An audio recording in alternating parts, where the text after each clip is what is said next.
Hey guys, this is Abhishek from gadgetsreviews.com, and today we are going to compare these two phones. We have the Motorola Moto E and we have the Sony Xperia E1 Dual. So both of these phones are actually very near in terms of the overall price point. The Motorola Moto E is a recent entry into the budget segment phone in India, and it has been launched with a bang. And again, this phone is quite popular as of now in the market, and again, because of the price at which this phone is available and the kind of hardware it offers, it is a very popular choice these days. This phone is only available through Flipkart as an exclusive partnership of Motorola and Flipkart, through which you can actually buy this phone for around 7,000 rupees, whereas this device, the Sony Xperia E1 Dual, it is also approximately available for a price of 7,000 to 7,500 rupees in the market.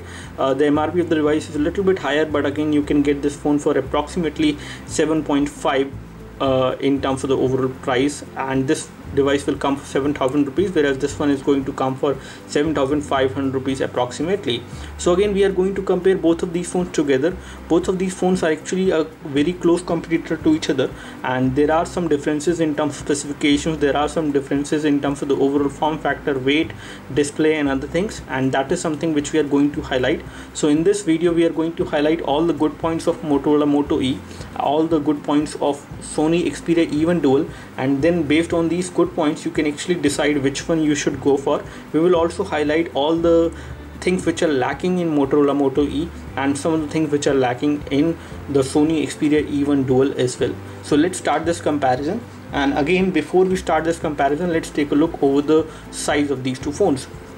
So comparing the size of these two phones, I would say both of these phones are kind of similar in terms of the overall dimensions. As far as the thickness is concerned, Motorola Moto E is actually kind of a rounded phone with a curved back cover, which actually makes this device good enough to be held in one hand, and it has a rubberized matte finish back cover, which again gives you a very fine grip as well.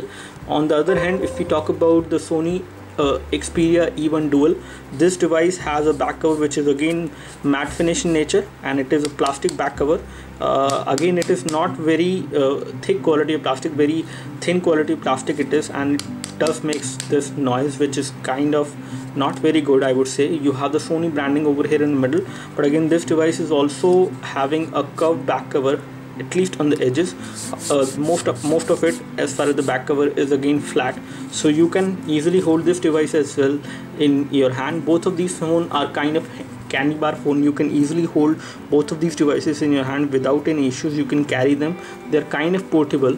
And if we talk about the weight of these two phones, I would say the weight of the Motorola Moto E is slightly higher, which is around 142 grams, whereas the Sony Xperia E1 Dual is 122 grams. So this is much lighter phone as compared to the Moto E, and in this department, basically in terms of the weight and the form factor, this phone is also small as well in terms of the size.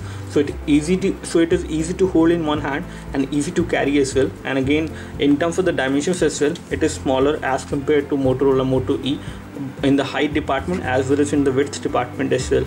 It is smaller. So that is the difference which is there. But again, the Motorola Moto E has a curved back cover. You can easily hold this device as well in one hand without any issues.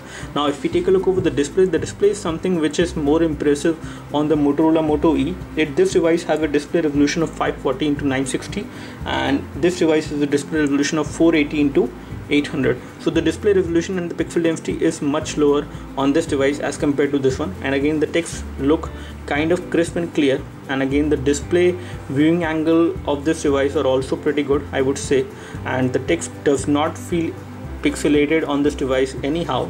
So this device has a pretty good display resolution, higher than this one, and it also have a good color protection as well. That is something I can say. Whereas the display which we have on this device is also good enough, but again, the viewing angle it offers are not that great. But again, the viewing angles are not that great on this one as well. Not too great, I would say, but better than the Sony Xperia E1 Dual. You can actually see the display on both of these devices from this angle, and I can see the display more clear on the Moto E as compared to the Xperia E1 Dual. As far as the display size is concerned, there is a difference as well. The display size on the Motorola Moto E is 4.3 inch over here diagonal, whereas the display size of the Xperia E1 Dual is 4 inch. So in display department, the Motorola Moto E wins. So now it is 1-1 in terms of the score. In terms of the weight and form factor, this device was lighter, so it got 1, whereas in terms of the display, this one is better in terms of resolution, in terms of pixel density, as well as in terms of the overall color protection as well, and the viewing angles are also better on Moto E as compared to Xperia E1 Dual. Now if you talk about the front glass protection, the front glass is scratch resistant glass on this one. However, it is not Corning Gorilla Glass 3, but over here on this device we have a Corning Gorilla Glass 3, which is not only scratch resistant, not only you can say shock proof to an extent, but also it is smudge resistant as well. So that means you will not see the fingerprints basically on this device even when you use it for quite a long time, whereas on this device you can easily notice the fingerprints. I'm not sure whether you can see them as of now or not, but there are some fingerprints on this device which can be easily noticed. So in this department, as far as the display protection is concerned, this one is on the lead. So now we have 2:1. Now talking about the storage of these two devices, on this device we have 4 GB of internal storage, and let me just show you how much of that is actually available. On the Xperia E1 Dual as well, we have 4 GB of internal storage, and let me just show you how much of that is actually available. So on this device, out of the internal storage, you get around 2.21 GB available to the user, whereas on this device you get around 2 GB available. So slightly higher amount of storage is available on this device. When it comes to the SD card support, you do have SD card support on both of these devices, but you cannot install applications on any of these two devices as far as SD card is concerned. You cannot install application directly on the SD card, but you can move application from the phone memory to the SD card. So that is the difference. As far as the camera is concerned, let's talk about the camera. The camera is something which is higher on the Moto E as compared to the Xperia E1 Dual. And talking about the camera, we have a 5 megapixel camera, fixed focus camera on Motorola Moto E, and again the overall picture resolution, or you can say the picture clarity, is not that great on this device, especially in case you are taking close-up shots. And on this device you have a 3.15 megapixel camera. This is also not too good in terms of the overall camera quality, and let me just show you the results when it comes to comparing both of these devices in the camera performance. And now here we have the camera UI on Xperia E1 Dual, and let me just take a photo. So again, this is a fixed focus camera, so it is not focusing. We'll take the photo like this.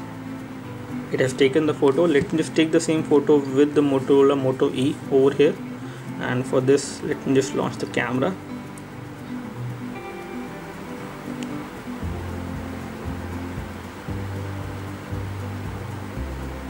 So here we have the camera, and let me just take a photo right now.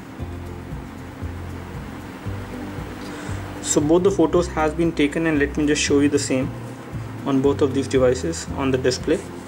So if we take a look over this photo over here, this photo is not great in terms of the details, and same goes for this one as well. The details on this one are also not that clear, but in terms of the overall color production and the brightness level, I would say the Motorola Moto E is slightly better as compared to the Xperia E1 Dual rear camera. Both of these devices has the fixed focus rear camera, but the camera seems to be slightly better on Moto E, but again they do not have flash either. As far as the front camera is concerned, you do not have front facing camera on any of these two devices, so that is something which is common. But in the camera department, Motorola Moto E again takes the lead. So in this case, the total score as of now is going to be 3:1 till now. Let's talk about the other things of these two devices as far as the overall battery is concerned. So if we talk about the battery on Motorola Moto E is 1980 milliampere hour battery, whereas the Xperia E1 Dual has a 1750 milliampere hour battery. So again, in terms of the battery department, this device is higher, and the kind of backup you get on this device is also going to be around 1 day. Although you will get 1 day of battery backup on this device as well, but the overall battery backup is slightly better on the Moto E as per my experience. I have used both of these devices for a week, both of them one by one, and I have to say that the battery backup on the Moto E is slightly better as compared to the Xperia E1 Dual, especially whenever you play some games or do some multimedia related tasks on these two devices. Another good thing on the Motorola Moto E as compared to the Sony Xperia E1 Dual is that on Motorola Moto E you get the latest version of Android, which is as of now the Android 4.4.2 KitKat, whereas on this device you have Jelly Bean, which is running on this device 4.3, and I do not expect to have a future update on this device. Sony has not commented about anything whether this device is going to get KitKat or not. It is quite possible that it may not get KitKat, whereas this device already have KitKat preloaded once you buy it. So in this scenario as well, this one is running on the newer version of software. And again, Motorola has also promised the next version of Android update on this device, guaranteed, which it will get basically once it is there out for this device, and which is not something which we expect for Sony Xperia E1 Dual in this case. Taking a look over the hardware configuration of these two phones, the hardware configuration of these two phones is the same. And again, we have a Snapdragon 200 chipset, the dual core 1.2 GHz processor on both of these phones. We have the same GPU as well. So in terms of the graphics and the day-to-day performance, both of these phones are equally good. But again, the difference which makes on the Xperia E1 Dual is because of this UI. So UI which we have on the Xperia E1 Dual is the Xperia UI. It is the latest version of Xperia UI.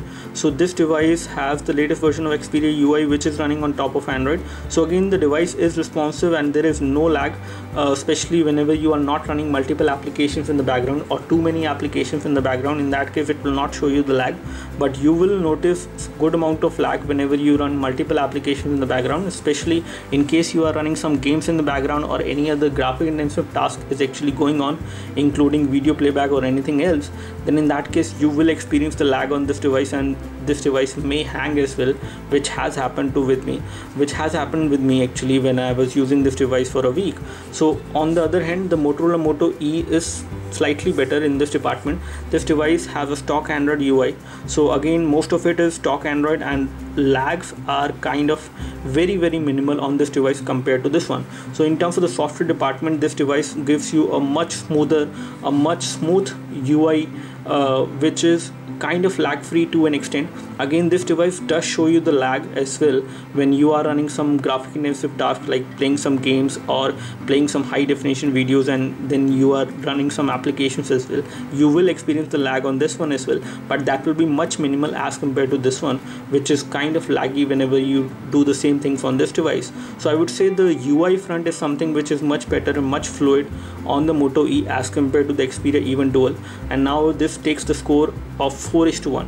So till now the Moto E is actually leading, and again, there are obvious differences and major things which actually makes the device better than the Xperia E1 Dual, which is an older generation device, but this device has got a very good hardware as far as the RAM is concerned. And one thing which is another good thing on the Moto E is that the RAM on the Motorola Moto E is 1 GB of RAM, which you have on this device, whereas on this device you do not get 1 GB of RAM. You have 512 MB of RAM on the Xperia E1 Dual, which is again a disappointment. At this price point, now you can actually buy the device with 1 GB of RAM, whereas you get only 512 MB of RAM on the Xperia E1 Dual, which is again not too good. And as of now, you can say that you can actually go for a device like this, which is much faster, responsive, and the RAM is also higher. So the overall UI and the smoothness of the UI, the responsiveness of the phone in day-to-day usage is actually better on the Moto E as compared to the Xperia E1 Dual. So concluding the review, the comparison review between these two phones, I would like to say that the Motorola Moto E is definitely a better phone with more amount of RAM, with a bigger display size, with a better resolution, with slightly better camera, and with the enhanced battery as well. And all these things actually make this device a clear winner when you compare it with the Xperia E1 Dual. So that is all I would like to say in this particular video. Do let me know if you have any specific question for any of these two devices. I would love to help you. You can like this video if this video helped you by clicking the like button below. You can subscribe to our YouTube video channel for more videos like this by clicking the subscribe button below. Thanks for watching this video. This is Abhishek signing off. Thank you.